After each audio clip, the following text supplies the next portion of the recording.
నన్ను రమ్మన్నారు సార్ గారు అని చెప్పి తీసుకొచ్చాడు. సీఏ గారు రమ్మన్నారని చెప్పి నన్ను అక్కడి నుంచి తీసుకొచ్చాడు. అక్కడి నుంచి తీసుకొచ్చి నా చేతిలో ఫోన్, నేను వస్తా నా చేతిలో ఫోన్ లాగేసుకొని నన్ను తీసుకొని వెళ్ళిపోయి 12:30 1 గంట దాకా నన్ను అక్కడ పెట్టి సార్ పిలుస్తున్నారని చెప్పారు. లోపలికి వెళ్తే నీ కొడుకు ఎక్కడా అని అడిగాడు. నా కొడుకు ఎక్కడ ఉండటం లేదయ్యా, వేరే చోటకి వెళ్ళిపోయాడు, ఏదో కష్టపడి బతుకుతున్నాడని నేను చెప్పాను. నీ కొడుకుని నేను చంపేస్తా, నువ్వు దండ రెడీ చేసుకో, వెళ్ళిపో బయటికి అని చెప్పి నోటికి వచ్చినట్టు మాట్లాడి నన్ను బయట కూర్చోబెట్టి నేను వెళ్ళిపోయి బయట కూర్చున్నా. తిడుతున్నాడని చెప్పి కూర్చుంటే కాసేపు ఆగిన తర్వాత 1:30 2 అయ్యిందయ్యా. నేను వెళ్ళిపోయి కింద వెళ్ళమ్మా భోజనం చేసిరా నీరసంగా ఉన్నామని పక్కన వాళ్ళు అన్నారు. అంటే నేను కిందకి వెళ్ళిపోయి కూడా నాకెవరో పైనుంచి పిల్లల కేకలు వినపడుతున్నాయి కొడుతున్నట్టు. నేను ఇక గుమ్మలోకి ఎక్కడ దాకా రోడ్డు మీదకి కూడా రాలా. నేను ఇంకా ఆ గేటు దాటి బయటకు వచ్చా. నాకు కేకలు వినిపించేటప్పుడు అమ్మో నా పిల్లోడు ఇక్కడే ఉన్నాడని చెప్పి నేను వెనక్కి వచ్చా.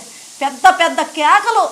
నన్ను చూడండి అయ్యా, మా అబ్బాయి ఇక్కడే ఉన్నాడయ్యా, నన్ను ఎందుకు ఇన్ని రోజుల నుంచి తిప్పుతున్నారు, నా కొడుకుని తీసుకొచ్చేసి నన్ను ఇలా చేసి వాడి గోల్డ్ పీకేసి ఇష్టం వచ్చినట్టు ఆంబోతులాగా కొట్టి, చాలామంది ఉన్నారయ్యా, దాంట్లో 5-6 ఉన్నారు. నా బిడ్డను పట్టుకొని కొట్టి ఆ బాబురావుగాడు బండెక్కించుకెళ్ళి నా బిడ్డను ఏం చేశాడో మీ అందరికీ న్యాయంగా ఉంటే ఆ బాధ బరాయించలేక మా చెల్లికి వచ్చి చెప్పుకొని వాళ్ళని తీసుకెళ్తే ఆవిడ లాయర్ని తీసుకొని వెళ్తే మేము తీసుకురాలేదమ్మా అని కాసేపు, ఎక్కడన్నా ఉన్నాడేమోలే కనుక్కుంటామని కాసేపు అలా చెప్పి మమ్మల్ని మబ్బీ పెట్టాడు. ఎన్ని రోజులు మబ్బీ పెట్టాడో అలా. నేను వాళ్ళు వెళ్ళిపోయి పాపం సరే తర్వాత మాట్లాడదాంలే మనం అని చెప్పేసి నన్ను లాయర్ గారి దగ్గర తీసుకెళ్ళిన తర్వాత వాళ్ళు అట్లా మాట్లాడుతూనే ఉన్నారు. నేను మళ్ళీ వచ్చి అయ్యా ఫోన్ అన్న ఇవ్వండి అయ్యా, నా కొడుకు ఎక్కడ ఉండాలి, నేను ఫోన్ చేసుకుంటానంటే ఒక్కళ్ళు కూడా సహకరించలేదయ్యా. నా పిల్లోడిని కొట్టి కింద పడేశారయ్యా బాత్రూమ్ దగ్గర తీసుకొచ్చి. ఈ పిల్లోడు మా పిల్లోడు అంటే మీ పిల్లోడు కాదు, నువ్వు వెళ్ళిపో ముందు ఇక్కడి నుంచి, దాన్ని పంపించండి రా బయటకని అడిగాడయ్యా. ఎన్ని మాటలు మాట్లాడు అంటే అన్నాడులే, నా బిడ్డ నాకు కావాలనుకుని నేను ఉంచున్నా అక్కడ. నన్ను ఎంత చేశాడంటే నేను ఎందుకోసం బాధపడుతున్నానంటే నా కొడుకుని ఇంకెక్కడి నుంచన్నా తీసుకొస్తారేమోనని నేను చూసుకుందామని బాధపడుతున్నా. కానీ ఇంత అన్యాయం చేసినోడికి మీరు ఎంత మద్దతు చేస్తున్నారంటే నిజంగా కూడా ఆ పార్టీ కేసు కట్టి ఈ పార్టీ కేసు కట్టి అందరూ వస్తున్నారు మాకు. నా బాధ చూసి నా కొడుకు ఇలా జరిగిందని ప్రతి ఒక్కళ్ళు వస్తున్నారు.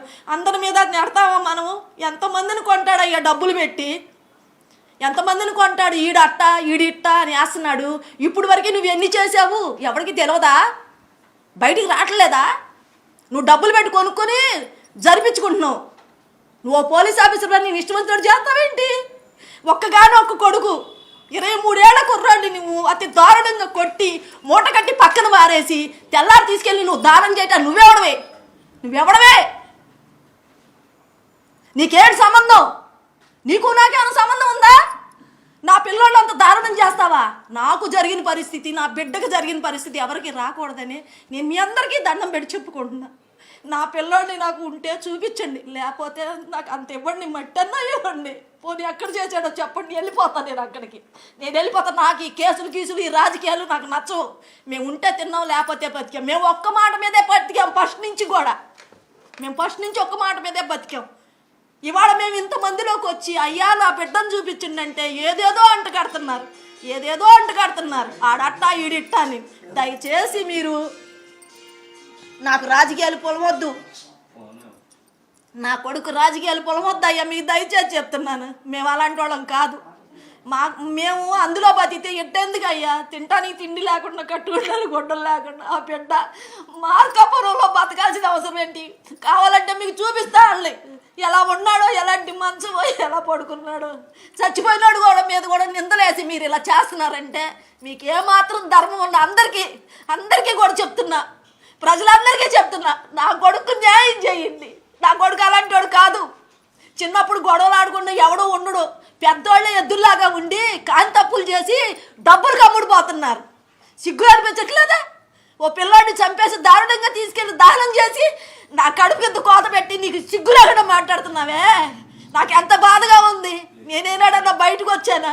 నిన్ను ఎన్నిసార్లు అడుక్కున్నాను, అయ్యా ఒక్కసారి చూపించు అయ్యా, ఫోన్ చేపించండి అయ్యా, ఒక్కసారి మాట్లాడుచుండి అయ్యా, నా మాట ఇంటాడు పలుకుతాడయ్యా అంటే ఫోన్ లేకుండా చేసి పిల్లోడిని చంపేసి ఏం మాట్లాడతాడయ్యా?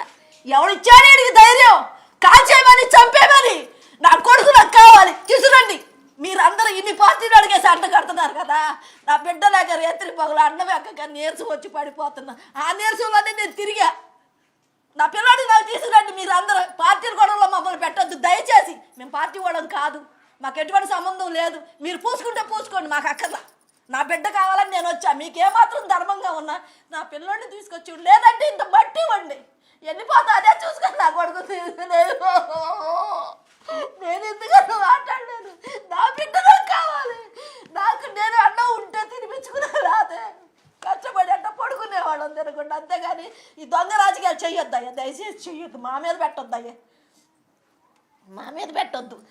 ఇప్పటికే నలిగిపోయి ఆడుతున్నా నేను. రోజు కనపడుతున్నాడు. రోజు నా బిడ్డ ఎంత అన్యాయం చేశారు.